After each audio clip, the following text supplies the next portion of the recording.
Colombia, 31 de diciembre de 2025. Una avalancha de decretos y resoluciones de última hora está definiendo la cancha para el próximo año. Es el momento clave, ¿no? Cuando los planes se convierten en números y esos números en acciones muy concretas. Exacto. Y hoy vamos a analizar a fondo qué nos dicen estos documentos sobre las prioridades del país. Hablaremos de los grandes movimientos en el presupuesto, el futuro de proyectos de infraestructura gigantes, nuevas reglas de juego en salud y comercio, y algo que me parece fundamental, cómo se está blindando el patrimonio cultural de la nación. Arranquemos entonces por donde digamos más duele, el bolsillo de la nación. Lo primero que salta a la vista en los papeles del Ministerio de Hacienda son varios cambios al presupuesto. Sí, hay varias movidas interesantes. Hay una en particular que me llama la atención. Una transferencia de 1.500 millones de pesos de Hacienda a la Presidencia para algo llamado Fondo Colombia en Paz. ¿Qué significa esta movida? Bueno, en el fondo significa que el gobierno está poniendo su dinero donde pone sus palabras. Técnicamente es una reasignación. O sea, ¿le quitan a uno para darle a otro? Justo eso, le quitan presupuesto a una entidad para dárselo a otra. Pero el trasfondo es una declaración de principios. En el último día del año se mueve una suma considerable para decir, la paz es una prioridad absoluta para el año que viene. Es un gesto político con una etiqueta de precio. Y, hablando de cifras, vemos una distribución masiva de recursos para las regiones. Más de 160 billones para educación, casi 70 para salud. Son cifras astronómicas, sin duda. Los números son tan grandes que es difícil dimensionarlos. Estamos hablando de un aumento significativo. Más que un aumento puntual, lo que reflejan es el peso enorme que tienen estos sectores en el gasto público. La educación y la salud siempre se llevan la tajada más grande del sistema general de participaciones. Que es la plata que va a los departamentos y municipios, ¿cierto? Exacto. Lo que vemos aquí es la confirmación de ese pacto. El gobierno central recauda y las regiones ejecutan en las áreas que más tocan al ciudadano de a pie. Y una parte de ese dinero se va a cemento y varilla. Ve una cifra enorme, más de 1 billón de pesos, destinada a la primera línea del metro de Bogotá. Ajá. Pero, al mismo tiempo leo que se aplazaron fondos para otros programas de transporte público. ¿No es esto como desvestir a un santo para vestir a otro? Esa es la tensión constante en cualquier presupuesto. Es una apuesta estratégica por los proyectos masivos. Entiendo. La lógica parece ser que obras de alto impacto como el metro de Bogotá o el de la 80 en Medellín, que también recibe casi medio billón, tienen un efecto multiplicador que justifica concentrar los recursos. Claro, y también se financian sistemas en otras ciudades. Sí, en Cali, en Ibagué, Neiva. La apuesta es clara. Transformar la movilidad en las grandes capitales, asumiendo que eso, a la larga, beneficia a todo el sistema. Es una apuesta de alto riesgo y alta recompensa. Ahora, hay otro término aquí que me dejó pensando. Deslizamiento del salario mínimo en el contexto de los bonos pensionales. Eso suena más enredado de lo que es. A ver, explícamelo. Para ponerlo en simple, imagina que tu pensión es un pequeño barquito. La inflación es la corriente del río, que todo el tiempo intenta arrastrar tu barquito hacia atrás, haciendo que valga menos. Ok, entiendo la analogía. Bueno, este deslizamiento es como un pequeño motor extra que el Estado le pone a tu barco cada año. Un impulso basado en cómo creció la economía. Para que no pierda poder de compra. Exacto. La idea es que tu barco, o sea, tu pensión, no solo no retroceda, sino que se mantenga a flote frente a la corriente de la inflación. Esa analogía lo cambia todo. Es un salvavidas financiero. Y hablando de proteger el bolsillo, la salud es un gasto clave. Parece que también hubo movidas importantes ahí. Claro, y una de las más importantes es la fijación del valor de la unidad de pago por capitación, la famosa UPC, para el 2026. La UPC. Para recordar, esa es la plata que el sistema le da a cada EPS por cada afiliado, ¿verdad? Exactamente. Sea un bebé o un anciano, sano o enfermo. Definir ese valor es una de las decisiones económicas más importantes del año. Me imagino la puja. Las EPS queriendo que sea más alta y el gobierno más baja. ¿Cómo se llega a un número? Es un cálculo, bastante complejo que mezcla la inflación, la salud financiera del gobierno y ajustes por edad, género, incluso dónde vive la persona. Pero aquí es donde la cosa se pone realmente interesante. ¿Por qué? Porque los documentos que fijan la nueva UPC hacen algo muy usual. Mencionan explícitamente una resolución de la Superintendencia de Industria y Comercio del 2011. Un momento. Un documento de 2025 está citando una decisión de hace más de una década. ¿Por qué harían eso? Pues porque esa resolución sancionó a varias de las EPS más grandes y a su gremio, ASEMI, por haberse puesto de acuerdo para presionar al alza el valor de la UPC en ese entonces. O sea, en buen español, por cartelización. ¡Exacto! ¡Wow! El mismo documento oficial está reconociendo que hubo un historial de intentos de manipulación. Eso es fuerte. Es como decir, fijamos esta cifra, pero no olvidamos lo que pasó. Precisamente. Es un recordatorio y una advertencia. Por eso ahora el Ministerio exige que las EPS reporten su información financiera de forma mucho más detallada, codificada. Están tratando de crear un sistema a prueba de manipulaciones. Sí, y además refuerzan la idea de que la plata de la salud es sagrada. Es inembargable y no se puede usar para otra cosa. Están construyendo una especie de firewall financiero alrededor de los recursos del sistema. Un blindaje nacido de las lecciones del pasado. Fascinante. Y de proteger la salud, pasamos a proteger la industria nacional. Hay decisiones sobre comercio exterior que parecen ir en esa línea. Así es, como una sobre el papel bond que viene de Brasil. ¿Qué pasó ahí? Se impusieron derechos antidumping.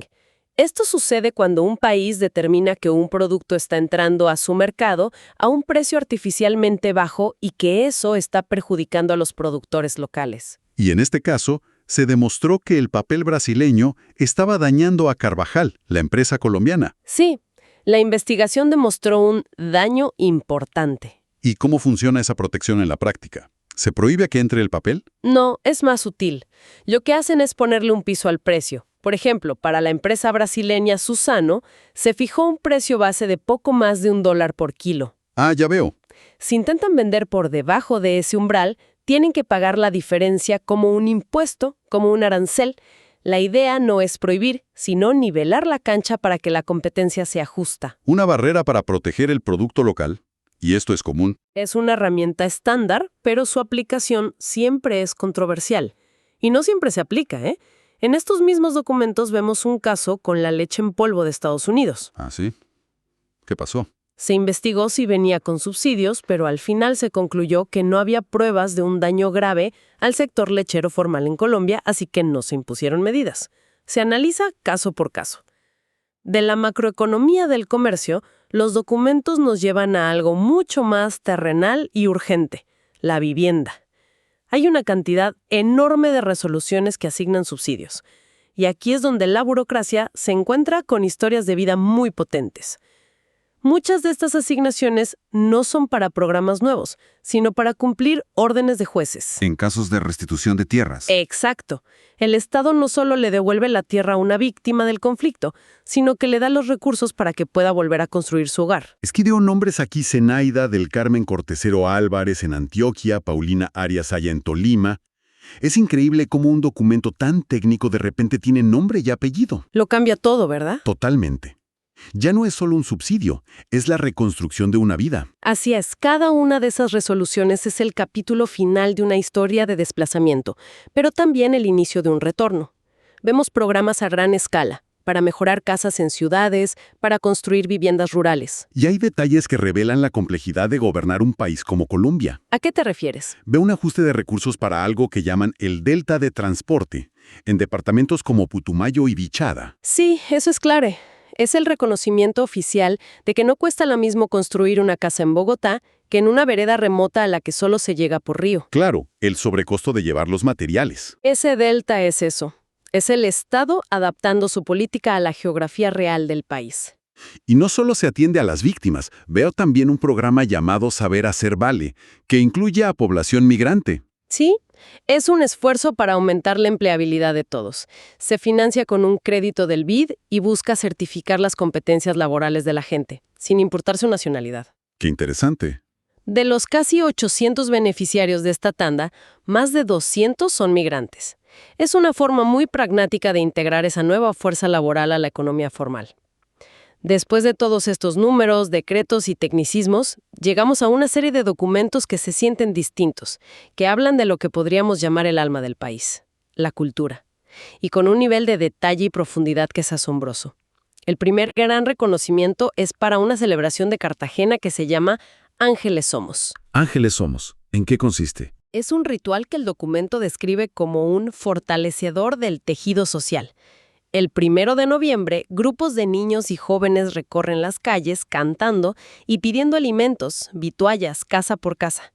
¡Qué bonito! Y con lo que recogen, al final, se prepara un sancocho comunitario gigante en el que participa todo el barrio, sin importar clase social, raza o religión.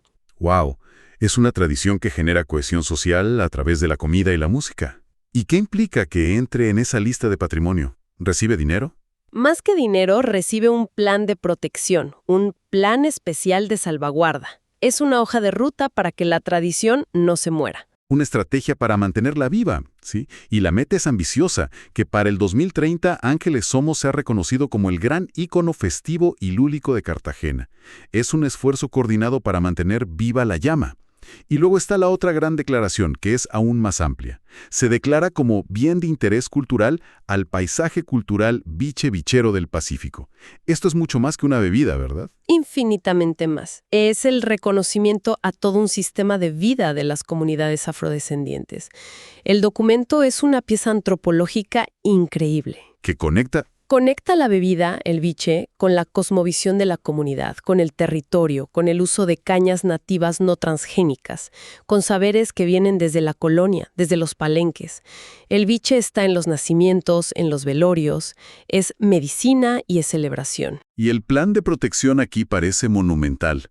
Veo mapas que delimitan toda la zona del Pacífico, desde Chocó hasta Nariño, y hablan de presupuestos enormes, como 18,000 millones de pesos solo para recuperar suelos. Es que la protección es integral.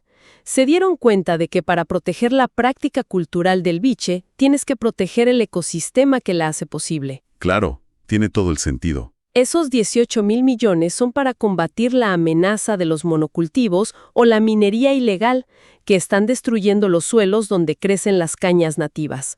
Es una lucha por la biodiversidad. Entonces, proteger el biche es proteger el río, la selva, la comunidad. Y las formas de organización social. El plan habla de fortalecer la sostenibilidad social a través de la minga y la mano cambiada, que son formas de trabajo comunitario ancestral. Es la formalización y el blindaje de un conocimiento que ha resistido por siglos. Exacto. Un conocimiento que era casi clandestino y que ahora el Estado reconoce como un tesoro nacional. Entonces, si damos un paso atrás y miramos el cuadro completo, vemos el retrato de un Estado en plena ebullición. Está moviendo miles de millones para la paz y para construir metros. Mientras protege su industria del papel con aranceles. Está saldando deudas históricas con víctimas, entregándoles una a una las llaves de un nuevo hogar. Y al mismo tiempo, está reconociendo que el corazón del país late en sus tradiciones. Desde un sancocho infantil en el Caribe hasta la destilación ancestral de una bebida en la selva del Pacífico. Exacto. Estos actos administrativos, que parecen tan densos, son en realidad las herramientas con las que se moldea el país del mañana. Definen desde cuánto nos va a costar la salud hasta si un campesino en el Bichada recibirá los materiales para su casa. Son la política pública en su forma más pura. Queda una reflexión final. Estos documentos son un mapa detallado, una declaración de intenciones del Estado para 2026. La gran pregunta que queda abierta es cómo la realidad del territorio, las complejas dinámicas sociales y las impredecibles fuerzas del mercado van a dialogar o a chocar con este plan meticulosamente trazado sobre el papel.